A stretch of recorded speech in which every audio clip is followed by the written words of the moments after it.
Olá, caros alunos do curso de Engenharia de Produção da Univesp. Estamos iniciando, nesse momento, a nossa última aula, a aula da semana 7 do curso de empreendedorismo. O tema dessa semana ele não é menos importante do que todos os outros do nosso curso. O fato é que nós deixamos esse assunto para ser abordado na última semana justamente para consolidar o nosso curso e, ao mesmo tempo, chamar a atenção para algo que já trabalhamos nas semanas anteriores, né?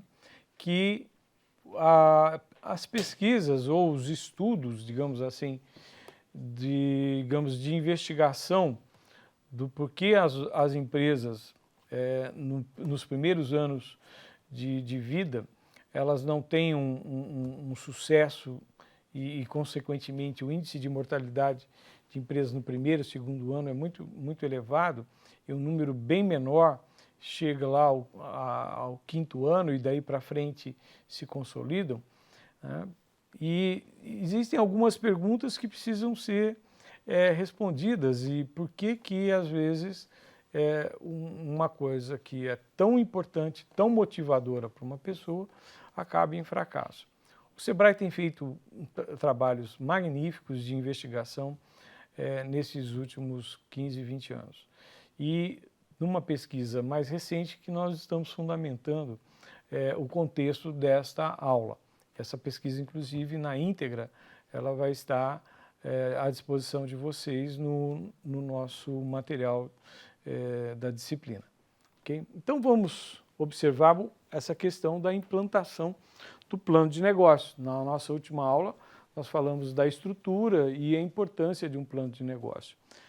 Agora, nós temos aqui os nossos tópicos, né, que nós vimos ao longo das semanas, e eu destacaria uma ligação muito forte com a aula de hoje, os 5, 6 e 7. Ou seja, por que a gente colocou aqui o termo planejamento e controle? E vocês perceberam com certeza que basicamente nós voltamos a bons textos, bons conceitos de planejamento e controle que não são necessariamente de empreendedorismo, mas são importantes para o empreendedorismo, porque não executado de forma correta acaba influenciando aqui, na hora da execução do plano de negócio. Eu posso ter algum cuidado conceitual com o planejamento e controle na elaboração de um plano de negócio, mas quando eu vou investigar as causas de fracasso ou algumas possíveis causas de sucesso de um empreendimento, tem muito a ver com planejamento e controle. Então, se tem tudo a ver e eu tenho alto índice de fracasso na implantação, então significa que alguma coisa eu não estou fazendo corretamente. E não é necessariamente o plano de negócio. Então, o nosso processo de empreender, nós fizemos uma visita a cada etapa. Aqui na identificação da oportunidade como o ponto de origem do empreendimento, a formalização da identificação da oportunidade na forma de um plano de negócio. Agora caminhamos para, vamos implantar. Agora acabou o treino e vamos para o jogo. E o jogo tem mostrado que tem muita gente dando bem, fazendo as coisas como estava previsto, e tem muita gente não se dando bem. Então é isso que nós temos como visão para esta última aula.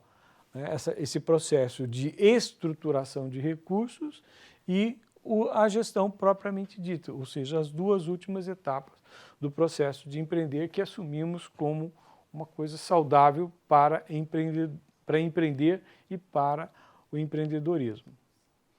Então, o empreendedorismo, identificar, desenvolver o plano e agora implantar, executar. Então, esses 3 itens aqui estão totalmente alinhados com a função execução do plano de negócio.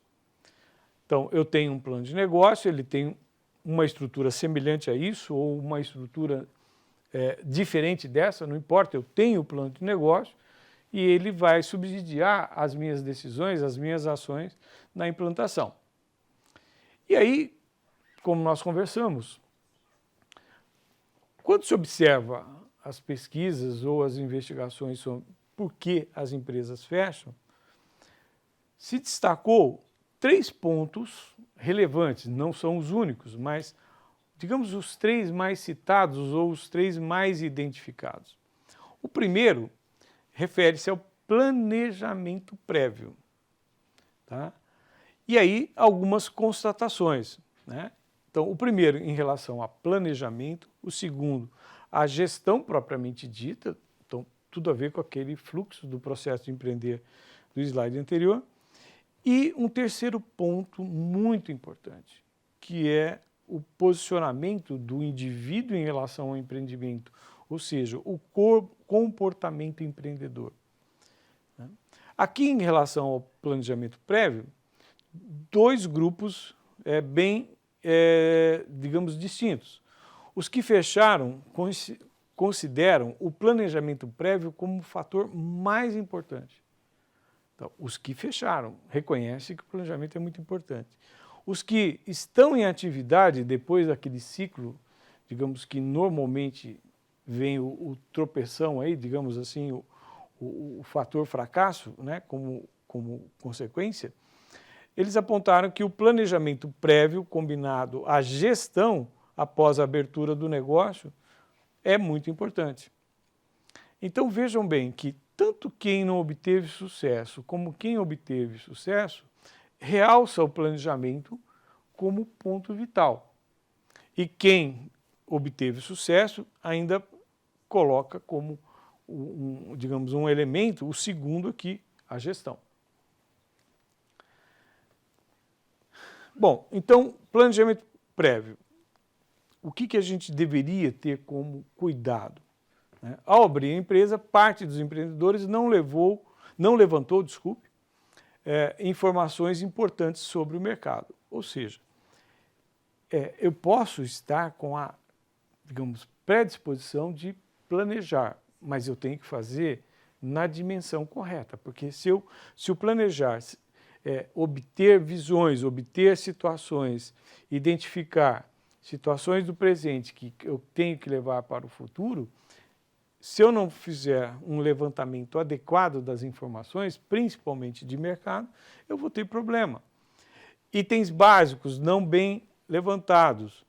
E o tempo de planejamento, a maturação da observação, do levantamento da informação, exige que eu não seja impulsivo, não acredite exatamente em tudo que está vindo ali de informação, ou muitas vezes eu preciso investigar com um pouquinho mais de cuidado. Então, o tempo de planejamento acaba influenciando numa identificação de uma informação em relação ao mercado, produto, ou cliente, ou qualquer outra informação que tenha base muito forte no sucesso ou no fracasso. Aqui nós temos uma característica, e aqui eu não quero me ater à questão de percentuais, de ordem de grandeza, mas sim a lista de observações que foram citadas, né, como causa de fracasso. Ao abrir a empresa, parte dos empreendedores não levantou informações importantes sobre o mercado, em relação a cliente, concorrente, capital de giro, a parte financeira, localização, fornecedores, aspectos legais, investimento e qualificação. Então, essa lista de observações que eu chamaria a atenção, porque em maior ou menor intensidade, todas elas contribuíram para uma parte do fracasso. Algumas delas podem ser muito determinantes, por exemplo, a parte financeira. Eu não tenho como sobreviver se faltar o combustível financeiro. Eu posso até ter identificado bons clientes, mas eu não tenho o capital financeiro para atender esses bons clientes. Eu posso até ter identificado fragilidades no concorrente e ter ocupado um lugar, um espaço que ele não ocupava. Mas se faltar o capital de giro, não funciona. Então, é nos itens que eu tenho que observar que eu fixaria mais do que nos percentuais. Mais da metade não realizou o planejamento de itens básicos, né, antes de iniciar, né? Por exemplo, consultar, pedir ajuda, por exemplo, ao Sebrae, que presta excelente serviço na orientação. Não pensou que ele é um ser humano que pode estar ausente por algum motivo, até uma simples férias, e que ao ele se ausentar do empreendimento, isso pode causar descompasso.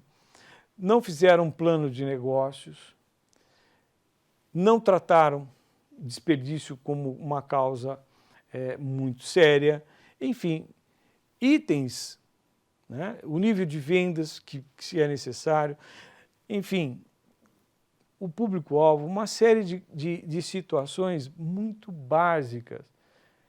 E a gente pode até ficar, tipo assim, estarrecido ou até como que isso pode acontecer com tanta informação disponível.